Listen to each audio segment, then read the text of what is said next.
Assalamu alaikum wa rahmatullahi wa barakatuh. Peace and the mercy and blessings of Allah be with you all. Thank you for joining me for this live post. In this post, I will deal with Matthew chapter 17. Matthew's Gospel in Muslim eyes. A Muslim reads and explains the Gospel according to Matthew. Now we're at chapter 17. So thank you for joining me for this live post.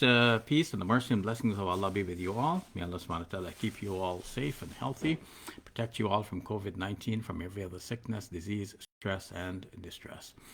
So let's get started. I will pull up my Bible Hub software, open it to Matthew's Gospel, chapter 17. And we have a host of translations here to select from. Let me go today with the New American Standard Bible. How about that? New American Standard Bible. NASB. Yeah, that seems as good as any. Okay, Matthew's Gospel, chapter 17. So I'll basically, as I do always, read the chapter and then take your questions and comments. It's a short chapter that we have to deal with today, which is good because I wanted to end a bit early. I have a funeral for someone in the community to attend today, so I need to end this early as possible. But I'll try to do fair justice to your questions and comments. And in the meantime, I see that Al-Hajj Abu Bakr Mustafa has shared my stream. Thank you for that. Ibrima Dibasi has shared the stream as well. Thank you for that, both of you. And Sister Wahida Wahed shared as well. Thank you for that. And wa alaikum assalam wa rahmatullahi wa barakatuh, Sister Wahida, in the comments. And I will be looking at your comments maybe from time to time just to make sure that everything is okay, because I'm sure if anything is wrong with the lighting or video or audio, you might alert me to that in the comments. And then at the end of the reading, I will look at your comments in more detail and try to answer your questions to the best of my ability. So I begin then. Matthew chapter 17. In the New American Standard Bible. I read sometimes from a variety of translations so that you get a sense of how various translations navigate the complex issue of translation. Okay, so this first sectional heading is the Transfiguration. So this talks about Jesus being transfigured, transformed almost. Let's see. Okay. Verse number 1. 6 days later, Jesus took with him Peter and James and his brother John and led them up on a high mountain by themselves. Now, think about this designation 6 days later, as if this is like a chronological account, as if somebody noted it down in a journal or something like this, and they can remember later, like decades after Jesus has left the scene, people can remember this was 6 days after the previous event. This is unlikely. What scholars have noted is that if the Synoptic Gospels depict the events in the life of Jesus for less than 1 year. So, within the 1 year, he goes to Passover and then he is killed, according to the Gospels. All the Gospels. Now, he's killed according to all the Gospels, but the chronology is different. In the Synoptic Gospels, all of this happens within 1 year. In the Gospel according to John, on the other hand, there are 2 Passovers, so at least 2 years, or something like this, more than a year, definitely. The chronology is different, but they all agree that Jesus was killed. Now, if we take the Johannine chronology, because to make them all agree, you would have to say that the Johannine chronology is the correct one, in that, at least for the length of time, it must be like Jesus spent all of this time. But the other Gospels, for reasons of summary or whatever, they didn't give us the whole span of a couple of years of Jesus' life. They just narrowed down to the events within that 1 year. But even if they narrow down to the events within that 1 year, they are naturally truncating the events. They're not giving us all of the events. They're giving us sporadically here and there. So if we take John's Gospel in the basic outline to say, okay, we're dealing with a 2-year span here, and all of these events must have happened within these 2 years, then 2 years would mean something like 700 days, and if you have one event for each day, then there will be 700 events. But Mark's gospel has only something like 83 what are called in Greek pericope. That means a little snippet of information, either something Jesus said, something Jesus did, or something like this. So an event in the life of Jesus. So that means there are only 73 events. So at most you have like on average 1 in 10 days. And these events are kind of strung together to give you the sense of continuity. But the events, scholars have noted, are not really they're not really linked to each other, and it's hardly likely that anybody remembered the exact sequence of events. And you can see that the sequence of events are different from one gospel to another. We've already seen the chronology is different from John's gospel to the other 3. But even among the other 3, Matthew, Mark, and Luke, even though they're basically giving you the same events one after another, sometimes the order of events is switched by one of the gospels for some reason. It is thought that Matthew and Luke are both based on Mark. So they had Mark's gospel in front of them, and basically they can go event for event, copying one after another. And mostly they do that. But sometimes for their own reasons, they shift the order of events. So that means the order of events is not so very important to them. Even in Mark's gospel, you can see that he is not recording the things exactly in order. And one of the early church fathers actually made a remark about this and said, okay, even though it's not in the order but of the events, but nonetheless this is okay, because he captures basically the message and the spirit of the events. So what has been found is that Mark's gospel tends to group certain types of events together, like miracle events where Jesus is performing miracles one after another. And then so too we find in the other gospels that there are some kinds of groupings of events. So it's hardly that they maintain the chronology so that somebody can remember, oh, you know what, this was 6 days after the previous event. So that's just a comment on the chronology here, and this mention of 6 days later. But the mention of such chronological hints gives the impression to people that the Gospels are recording actual history, but in fact, it's some history, but mixed with other events as well, mixed with other aspects of writing, not necessarily history. Okay, verse number 2. So he was on the high mountain in verse number 1. Now we come to verse number 2. And he was transfigured before them, and his face shone like the sun, and his garments became as white as light. And behold, Moses and Elijah appeared to them, talking with him. So that means Peter, James, and his brother John are there with Jesus, and they could see that Moses and Elijah are there talking with Jesus, and Jesus has a transfigured appearance. He's like in the guise of an angel here. Verse number 4. Peter responded and said to Jesus, Lord, it is good that we are here. If you want, I will make 3 tabernacles here, one for you, one for Moses, and one for Elijah. Now, what is a tabernacle? A tabernacle is a temple. Like when the Jews were traveling in the desert, they were told to build a tabernacle. It would have been a tent at the time, but that would have been, for the worship of God. So Peter wants to build 3 tabernacles to honor Jesus, Moses, and Elijah. While he was still speaking, this is verse number 5 now, while he was still speaking, a bright cloud overshadowed them, and behold, a voice from the cloud said, This is my beloved Son, with whom I am well pleased. Listen to him. When the disciples heard this, they fell face down to the ground and were terrified. And Jesus came to them and touched them and said, Get up and do not be afraid. And raising their eyes, they saw no one except Jesus himself alone. Now, what is interesting is that these are the 3 eyewitnesses, Peter, James, and John, but none of these eyewitnesses have recorded this event for us in their own handwriting. We don't have any writing from any of these three persons describing the event in the first person. I, Peter, was there, and this is what I saw. Or James and John saying, we, the two brothers, sons of Zebedee, we were there and we saw this.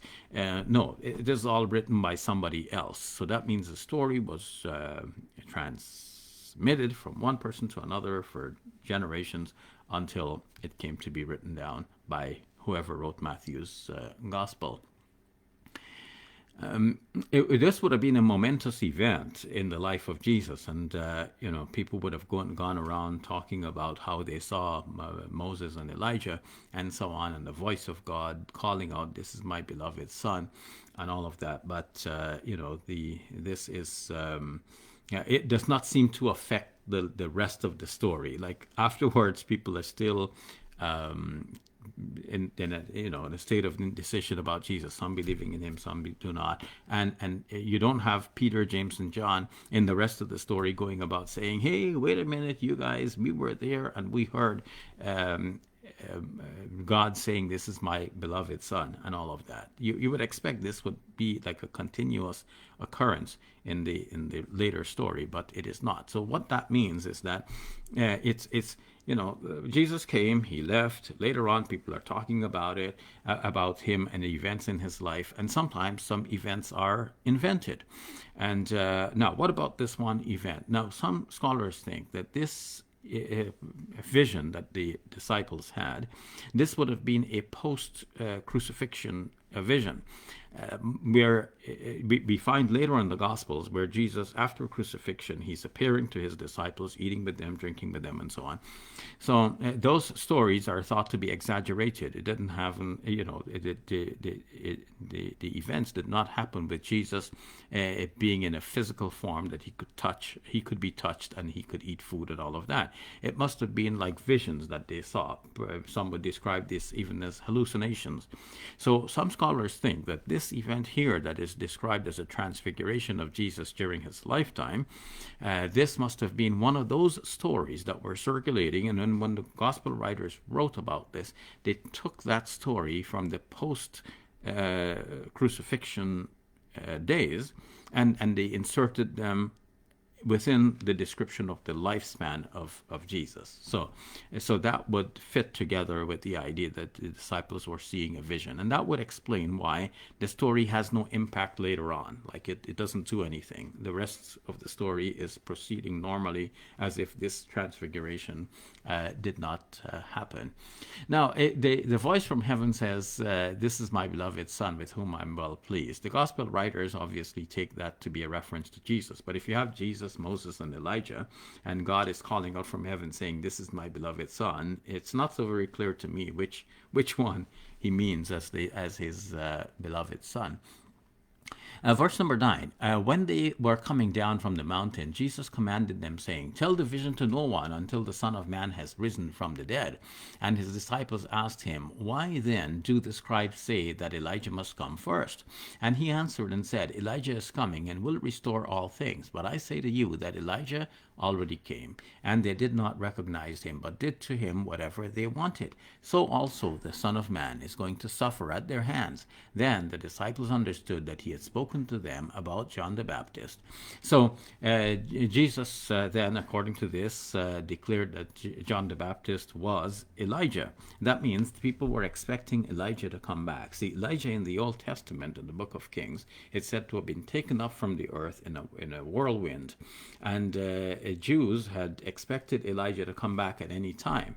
And sometimes they had stories about Elijah being there in their gatherings. They're trying to decide a point. Elijah is there. He offers an input, and then eventually maybe he disappears or something like this. So they think like a spirit of Elijah is there. But they think that Elijah would come back maybe in a physical form. And that's why earlier in the gospel we saw that some people thought that Jesus must be Elijah himself. And now Jesus, according to this story, had informed his disciples that John the Baptist was Elijah. So when they're thinking, okay, Elijah is supposed to come first, well then, Elijah, according to Jesus, already came. So if John the Baptist was Elijah then, and when in John's gospel Jesus was being John the Baptist was being asked, like, who are you? Are you Elijah? Are you the Christ? Are you that prophet? So it looks like he was Elijah, and he wasn't the Christ. Um, so who was that prophet? That leaves open that question for Muslims. Who was that prophet? And for Muslims, the answer must be that the prophet was the Prophet Muhammad, on whom be peace. So now I continue with the reading. Now we come to a section about the demon-possessed boy. And as I said, it's a short chapter, so we're getting close to the midpoint here. Verse number 14. When they came to the crowd, a man came up to Jesus, falling on his knees before him and saying, Lord, have mercy on my son, because he has seizures and suffers terribly. For he often falls into the fire and often into the water. And I brought him to your disciples, and they could not cure him. And Jesus answered and said, You unbelieving and perverse generation, how long shall I be with you? How long shall I put up with you? Bring him here to me. Now, Jesus here displays a certain level of impatience with his people. And I don't know if that could have been the case in fact. What we know about the prophets generally is that they have great patience with their people. The notable exception is Jonah, who, at first gave up the mission, and then eventually he returned to it, and the people listened to his call. But we would expect him to have compassion and mercy for his people, and not be rebuking them like this, unbelieving and perverse generation. So anyway, the boy is brought to him, and Jesus rebuked him, and the demon came out of him, and the boy was healed at once. So Jesus rebuked the demon. That means, he said some harsh words to him, and the demon came out of the boy. Now, Jesus in the Gospels Jesus is repeatedly casting out demons from people, and though the Quran mentions many miracles of Jesus, the Quran does not mention that he drove out demons. That's an interesting point. In my humble understanding, there's nothing in the Quran that shows that actually demons possess people in this way, so that they come in, they take hold of the person, and then some practitioner like Jesus or somebody else, a Muslim leader or anyone else, or priest in the Catholic tradition, can actually drive out that demon. To say that a demon controls a human being in that way would take away, in my humble view, the emphasis that we have on human responsibility. Because if a demon comes and takes hold of a person like that, then the person cannot be said to be responsible. And there's no clear demarcation between when a person has a demon and when he does not have a demon. Nowadays, these kinds of symptoms that a person might show for demon possession are the same as the symptoms of a person needing psychiatric treatment. And in fact, Dr. Bilal Phillips, in his book, The Exorcist Tradition in Islam, had actually surveyed some cases in which people were thought to have been possessed by demons. And he concluded that if somebody has those kinds of symptoms, they should first be treated for a medical condition. And if the cure is not found, then you might conclude that, or you would conclude that the person has a demon or a jinn, which is how Muslims speak of that. So that means that the symptoms are the same. And in my humble view, it's better to continue pursuing the medical treatment. And the Quran is clear that the shaitan does not have any power over human beings, except to at least the servants of God, except the righteous servants. Like if they are people who are sincerely trying to worship God, Satan has no control over them, except that he's going to whisper and a kind of inspiration into their minds to do something evil, and then God obviously is our protector, and we say A'udhu billahi minash shaitanir rajim. But we see that sometimes even pious people who are normally praying and fasting and so on, complain of being possessed by jinn. So that's it seems contrary to what the Quran indicates. Anyway, I move on. Verse number 19. Then the disciples came to Jesus privately and said, "Why could we not cast it out?" And he said to them, "Because of your meager faith. For truly I say to you, if you have faith the size of a mustard seed, you will say to this mountain, 'Move from here to there,' and it will move, and nothing will be impossible for you." Of course, that's a bit of an exaggeration.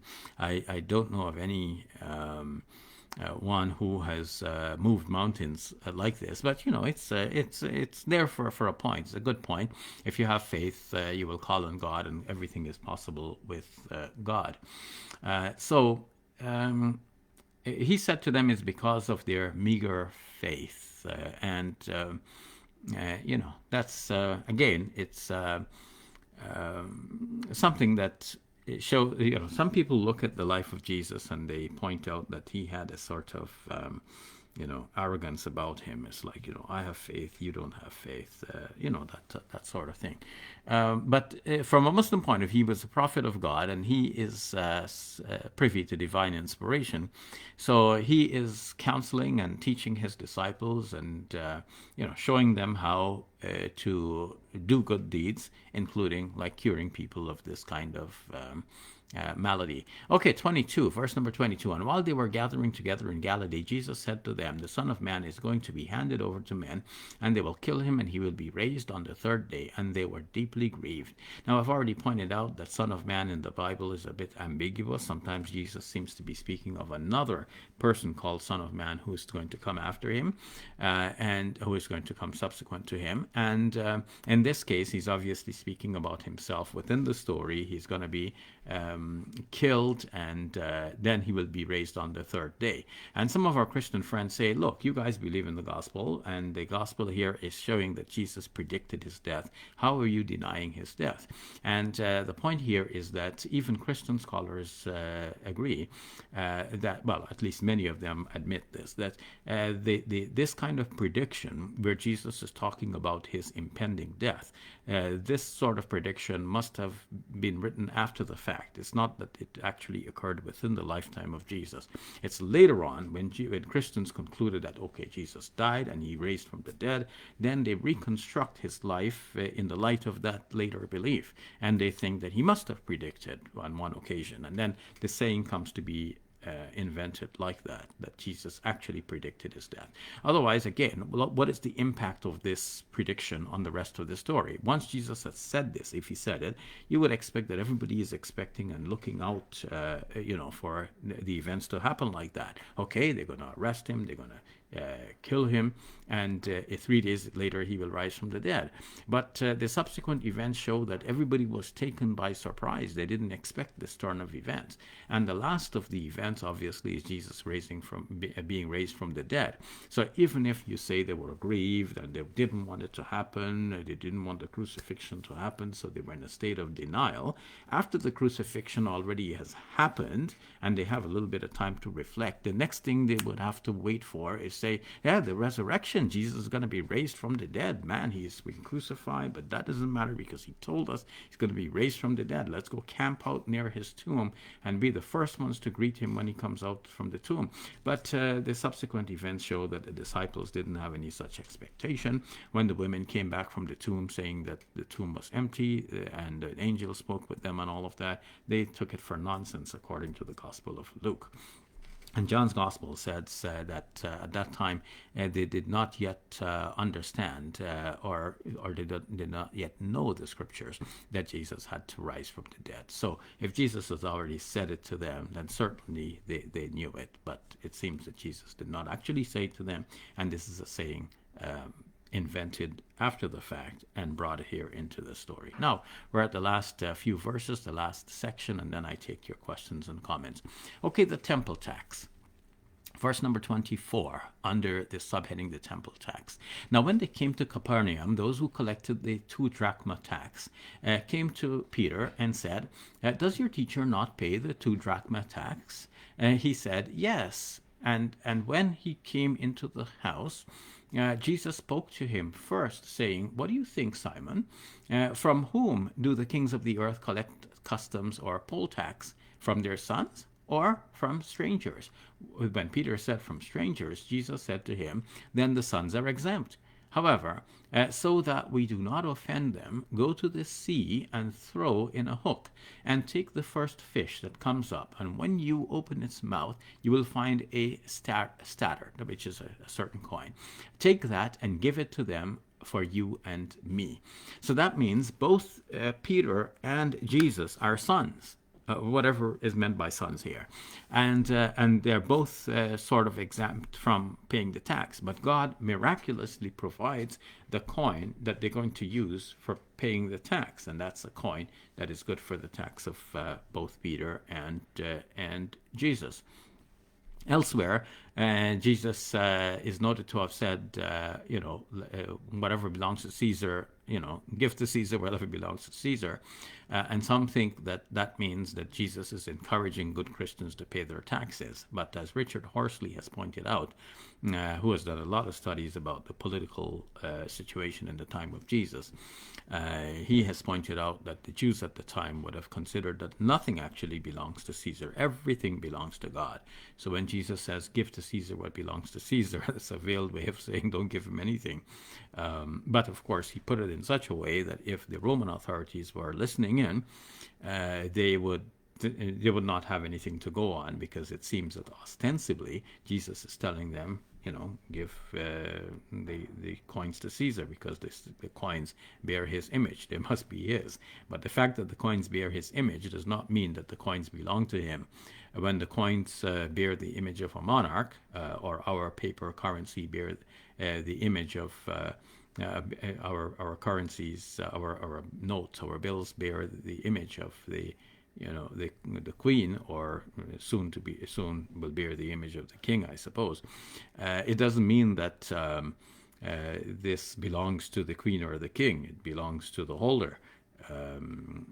So in any case, Jesus, on whom be peace, cannot be shown to be encouraging people to pay their taxes. However, we might say that as a prophet of God, he must have, like all other prophets, taught people to be good law-abiding citizens, and Muslims and Christians should be good law-abiding citizens, and taxes do have benefit for the society in general, and it's a way of recirculating the wealth so that the wealthier persons pay more tax, and that goes for the benefit of all in the society. Okay, so those are my comments on Matthew's Gospel, chapter 17, and I will now look at your questions and comments and try to deal with them the best that I can. And I see that in the meantime, Noor Bayan Moha has shared my stream as well. Thank you, Noor Bayan. And again, thanks to Al-Hajj and Ibrima and Sister Wahida. Now, I will rearrange my desktop a little bit.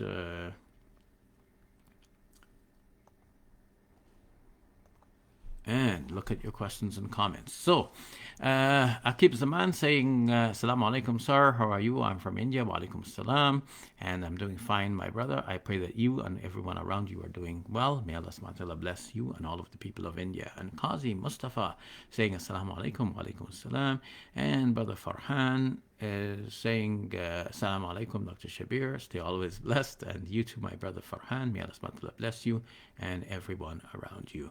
And Arawaya saying, Dr. Shabir Ali, you are not qualified to translate the Christian Bible. So Arawaya, I didn't translate. You will notice I only read from a translation. Today I was reading from the New American Standard Bible, which is a translation by respectable Christian scholars.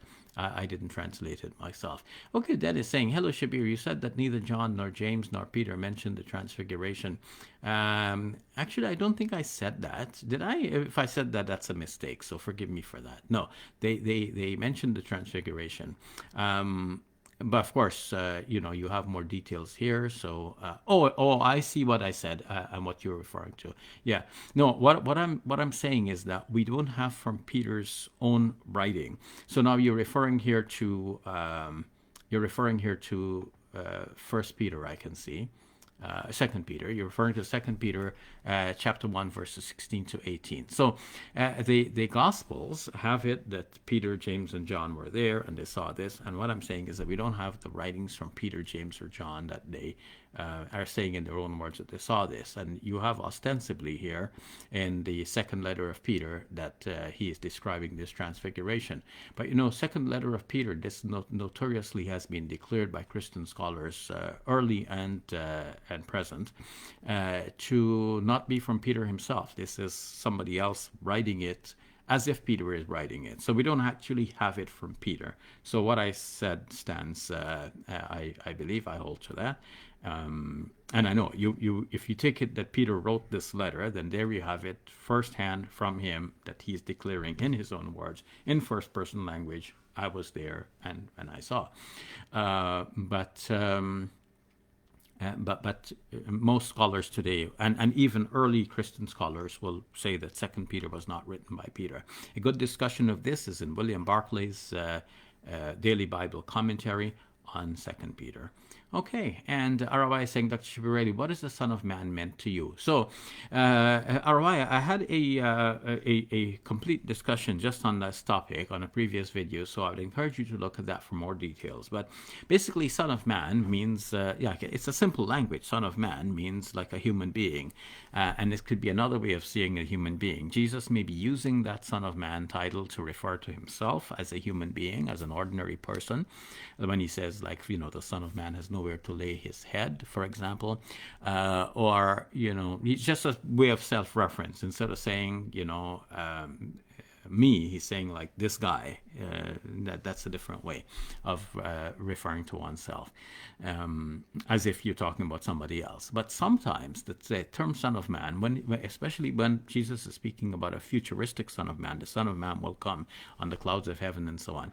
Some scholars like Bruce Chilton think that this is another person that Jesus was speaking about. It's not Jesus. Jesus means that the Son of Man will come, and that Son of Man will vindicate Jesus. He will speak positively about Jesus, and he will prove to the world that Jesus was a genuine man of God.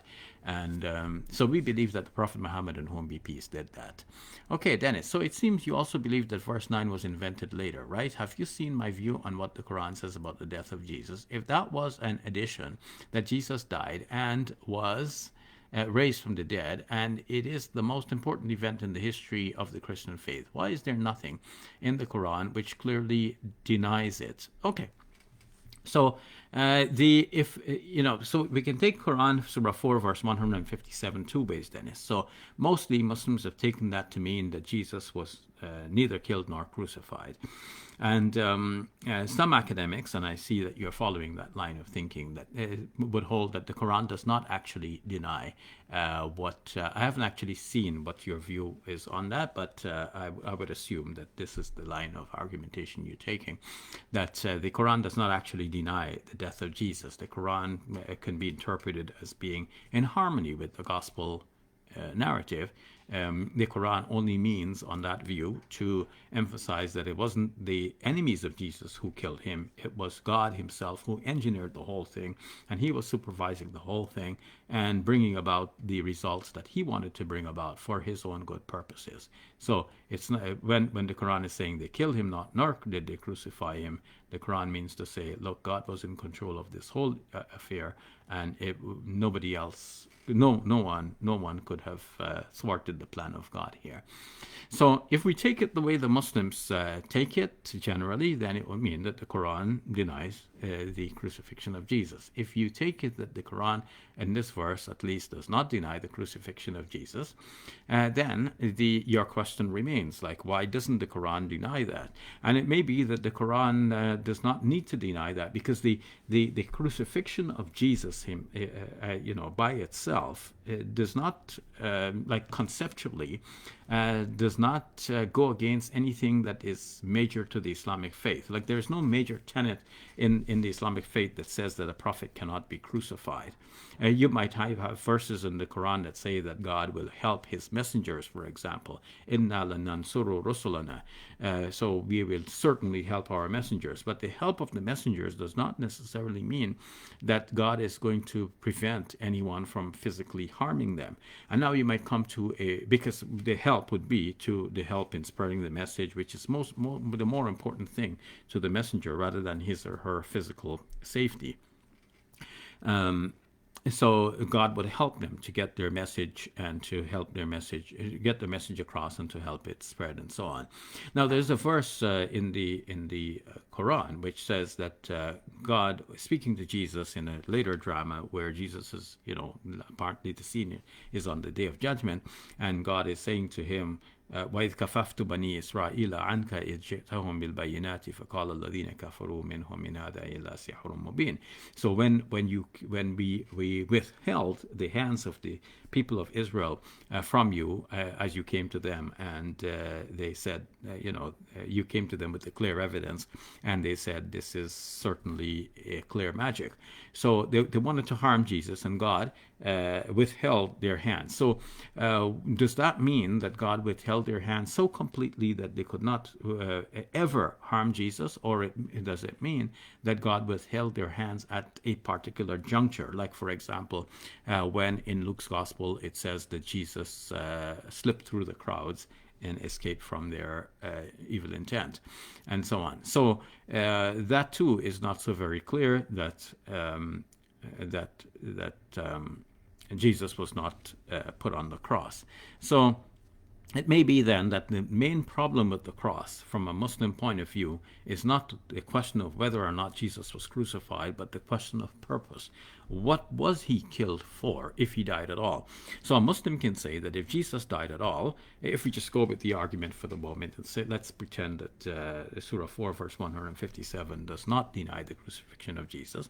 So we would say that Jesus, if he died at all, would have died the death of a martyr, because he was insistent on continuing to preach his message despite the opposition that he was aware of, and despite the danger to his life that must have confronted him square in the face at the time. So that shows bravery, it shows courage, it shows determination to preach the message of God despite all opposition, and that's what Muslims and Christians can copy, and that's a good lesson for us. So he didn't die for nothing. He died as a martyr. So that would be the Muslim take on it. Now, to look at the contrary and say, oh, but he must have died for the sins of the world. Well, Muslims would stop short there, and we have many verses of the Quran which show that even in the previous writings, the principle was laid down that Allah taziru waziratun wazra ukhra, that one person is not going to bear the burden of another. So this is very clear, and according to the Quran, this is the true teaching that would have been found in the previous scriptures as well. And indeed, we find it in the book of Ezekiel and so on, Ezekiel chapter 18, that one will not bear the burden of another. This teaching is repeated again in the Quran. So the Quran has prepared the minds of Muslims to think that Jesus could not have died for the sins of other people, even if he actually died on the cross. But my best interpretation of, or my humble interpretation of Surah 4, verse 157, to me the best explanation of that is that Jesus, though being put on the cross, was not actually killed on the cross. He might have swooned or been in a coma or in a state of suspended animation. He appeared to be dead, and he was taken down alive from the cross. Maybe then he was put in the tomb, and from the tomb he was translated into heaven, and that is why we have reports that his tomb was found empty. So, and then as for the visions that the disciples saw, that could have been a singular vision that was told about and retold about And in the retellings, they became multiple stories that are found in the Gospels today. And of course, with exaggerations, where the stories now exaggerate the physicality with which Jesus appeared, so people could touch him and so on, and that he could eat food with his disciples. And now come to another statement from Dennis. Dennis saying, I understand your viewpoint, but when you say there is a possibility that the Quran doesn't deal with it because it is not against Islam, why do you still think that the sayings of Jesus about his death are later additions? Well, that is the conclusion of Christian scholars, some Christian scholars at least, Dennis. So you have among Christian scholars, you have conservatives who will maintain, okay, everything in the Bible must be true because it's there as the Word of God. And then you have liberal scholars who are more willing to admit that, okay, something is not quite right here. In general, you have also a group of scholarship that we might describe as scholarship that uses the historical critical method. That may overlap with the other two groups that I mentioned before, but this group of scholarship doesn't have an axe to grind, except that they want to find out what actually happened in the history. So the question for historians is, did Jesus actually predict his death while he was still alive? And the answer generally is that no, it cannot be that he did that, because the disciples didn't seem to know it. And certainly if he predicted it, the disciples would have known it. But we don't see that the subsequent story shows that they knew it. The subsequent stories show that they didn't know it. And John even says they did not yet know the scriptures that Jesus was to resurrect from the dead. So it shows that this is a later story that was put back into the framework of the life of Jesus. So that's a historical question.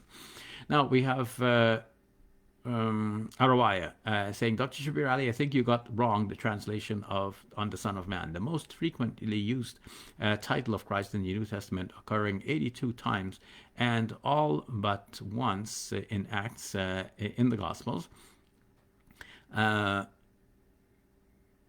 A messianic title from Daniel chapter 7 verses 2 to 14. It identifies the heavenly transcendence of the Savior while stressing his humanity, in contrast with the Son of God, which emphasizes his divinity. So Arawaya, I explained this in detail in a previous post, so look for that video on the discussion on the Son of Man. But even if you say the Son of Man is a reference to Daniel 7 some of the time, but Jesus is not owning up to that for himself. He's not saying, I am that Son of Man that is mentioned in Daniel. It looks like, as Bruce Chilton is pointing out and some other scholars, that when Jesus is speaking about that futuristic Son of Man, he may have Daniel 7 in mind, but he's not saying, I am that one. He's talking about somebody else coming after him as that Son of Man. So it's not about somebody coming and dying for the sins of the world. No, Daniel 7 is about someone who could be called Son of Man, and he is a figure that will be a leader. He will lead his people. And that fits the Prophet Muhammad, peace be upon him, in a way, not in every way, because, there are features there of that description of Son of Man that does not fit the Prophet Muhammad, peace be upon him. We must admit that. But at the same time, we need to know who is that person that Jesus was speaking about in the third person. Look at Mark chapter 8, for example, where Jesus is speaking about that Son of Man. But those who are ashamed of me now, the Son of Man will be ashamed of them when he comes. So there is another Son of Man who will be ashamed of those people who are denying the present Son of Man, that's Jesus. So to be sure, sometimes Jesus is clearly referring to himself as the Son of Man here on the ground, but at other times he's referring to a Son of Man who will come in the future, and he's using third person language for that, which shows that he's speaking about somebody else, not about himself. And Dennis says, well, yes, unfortunately, there are lots of misunderstandings of what it means that Jesus died for our sins. And of course, all the verses in Deuteronomy 24, Ezekiel 18, and Psalm 49 are correct. That would be another topic. Thanks for your time. And yes, thanks for the smile there, Dennis. Yes, I'm glad that we're ending on an amicable note. And as I mentioned previously, I have a funeral to attend today. Someone from the community has passed away. And I need to end early anyway. So, and at least I've dealt with all of the comments that I've seen. So thank you all for being here. And as for those who have shared the stream, thank you all for doing that. May Allah subhanahu wa ta'ala reward you all. Nur Bayan, El Haj, Ibrima, and Sister Wahida. May Allah subhanahu wa ta'ala bless you all and protect you all and everyone who has joined, everyone who has commented, everyone who has been here with me. May Allah bless you all, protect you all from COVID-19, from every other sickness, disease, stress, and distress. May Allah give you every bit of happiness and guidance in this life and in the life hereafter. And may Allah subhanahu wa ta'ala remove every sort of impediment from your way and grant you every success in this life and the life hereafter. Please support the humble work that we do by going to our website, islaminfo.com. That's where you can send us a donation for the sake of God to help our mission. May Allah subhanahu wa ta'ala bless you all.